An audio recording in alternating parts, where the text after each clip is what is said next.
Welcome to Coruzant Technologies, home of the Digital Executive Podcast. Welcome to the Digital Executive. Today's guest is Richard White.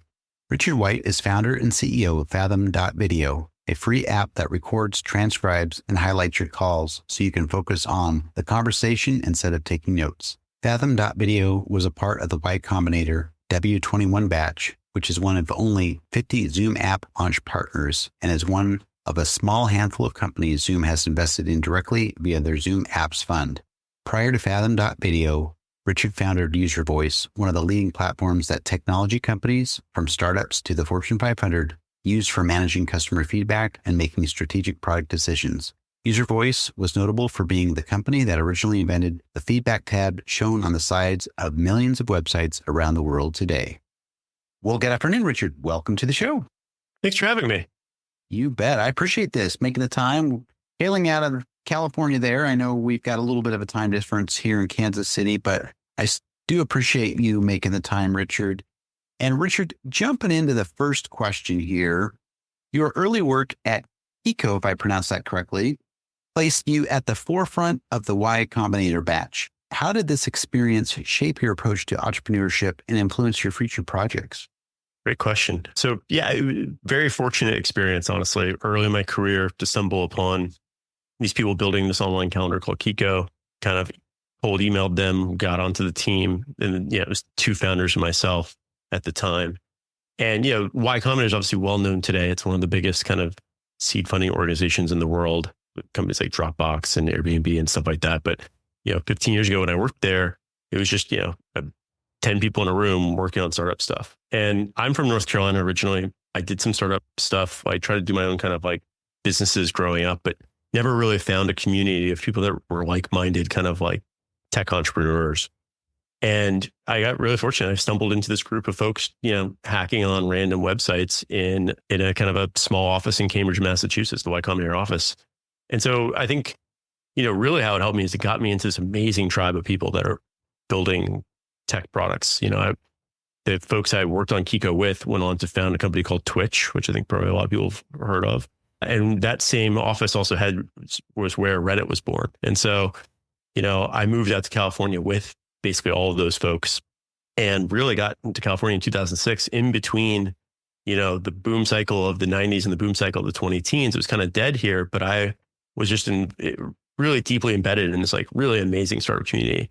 And I think that more than anything, being surrounded by people that are amazing tech founders from that era has been probably the most formative thing in my career. That's awesome. Appreciate you sharing that. I know sometimes you have a passion for something and you're just not in the right community, right? You got to go out and find who that is. And I'm glad that you were exposed to like-minded entrepreneurs and investors that helped catapult your businesses today. So I appreciate that. And Richard, you founded UserVoice, which became a leading platform for managing customer feedback. Can you share what inspired you to create UserVoice and how you saw the need for such a platform in the market?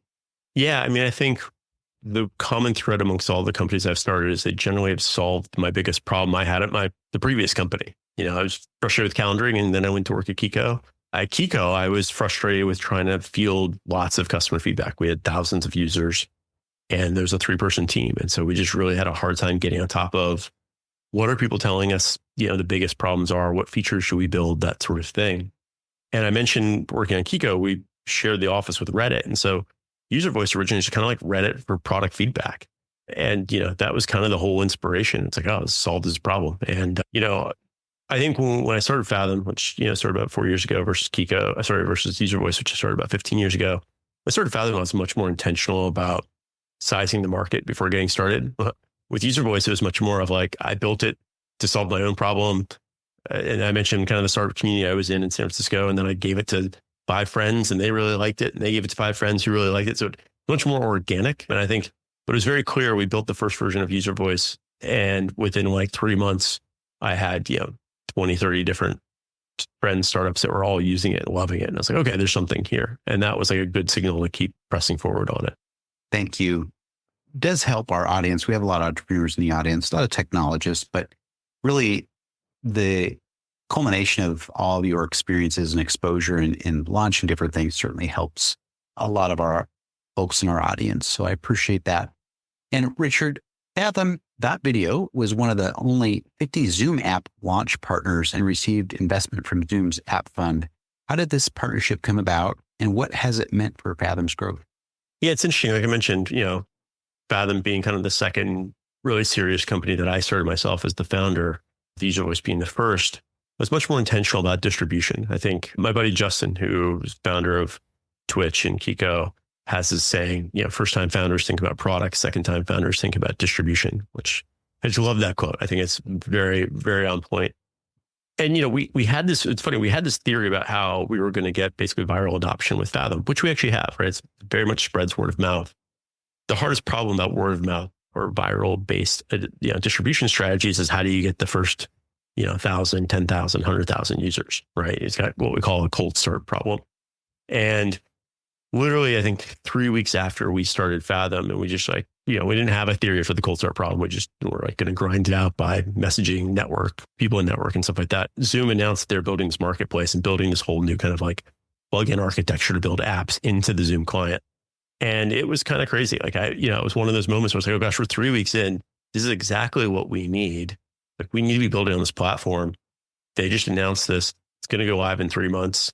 And there's already 30 companies signed up to build on it. And we're not one of them, right? And we're a startup with 3 people in a beta product. So very fortunate in that, I went on a mission to feel like we got to get ourselves into this program. And obviously any marketplace, right? Any app store that opens up is a really unique opportunity. Very rarely, you were there the early days of the, Facebook apps or early days of, the Apple store, right? It's really tough to enter into those marketplaces late, but if you get there early on the ground floor, they're super valuable. So we hustled really hard. I basically raised money from anyone connected to Zoom to try to get some inroads into Zoom, and eventually just kind of ended up figuring out who was running that program and cold emailed him and was like, hey, we're building this app. I think it'd be a great fit for your new Zoom app marketplace. Just made the pitch, right? And again, luckily enough, he read that email and was like, wow, yeah, that sounds like a great product. We'd love to have you on the platform. And so obviously it's been huge for our growth. Zoom is our number one partner. They've put so much wind in our sails over the last 3 years. It's just incredible. We would be light years behind where we are now if not for that. So, it just took a lot of hustle, a little bit of luck to get involved, but it's been huge. Thank you. I appreciate that. Really do. And I know there's a lot of effort. It seems, they always say that easier said than done. And I know as an entrepreneur that you put a lot of heart and soul, sweat and tears into this to get there. It just didn't happen, happenstance. So appreciate that. And Richard, last question of the evening here. Given your background in productivity and user experience design, where do you see the future of productivity tools heading, especially with the integration of AI and machine learning technologies? I think we're in the early innings of probably the craziest revolution in software, probably of my lifetime, right? I started really working on software in earnest, mid 2000s. And the big shift in the mid 2000s was open source software. Open source software came along and it dramatically reduced the cost to build an app. It went from you to have 10 engineers and $5 million just to build a website or a really crappy kind of web app to, one person on a weekend with open source can build the same app now, right? For $100 sort of thing. I think AI is going to have that same impact, but on the rest of the business, right? Open source helps you build software faster. AI is going to help you build companies faster and with leverage that we haven't seen before. I think everyone now is kind of scrambling to think how they rethink their entire org structure with AI in mind, because from a societal perspective, it's a little scary. From a technology perspective, it's pretty exciting, right? It's like a lot of things you typically have to hire people to do, the AI can do literally today. And it's progressing at a rate where it's almost graduating a grade, if it was a child, every 6 months sort of thing, right? So it's it's an 8th grader now, it's going to be graduating high school in about 6 months sort of thing. So it's pretty wild. And I think every single productivity category is going to get rethought from first principles with how would you do this if you had basically an AI in the loop. And so I think I'm seeing tons of folks that were, maybe exited founders, people that were in venture get back in the arena of entrepreneurship, tech entrepreneurship, because it's such an exciting kind of gold rush. And there's real utility there. This isn't crypto. There's like real stuff happening, real use cases happening that are touching the real world. So it's pretty exciting. It really is exciting. And, we saw ChatGPT 4.0 come out just this week, or at least the videos seem to be coming out this week. You talked about productivity, but, I caught on to something here that you mentioned just a second ago about how AI can help build companies, build products. That's the exciting part. And I think you hit the nail on the head. And I had not heard that. And I've done probably 200 podcasts on AI just in the last year. So I do appreciate that, highlighting that. And Richard, it was such a pleasure having you on today. And I look forward to speaking with you real soon. Well, thanks for having me. It's a lot of fun. Bye for now.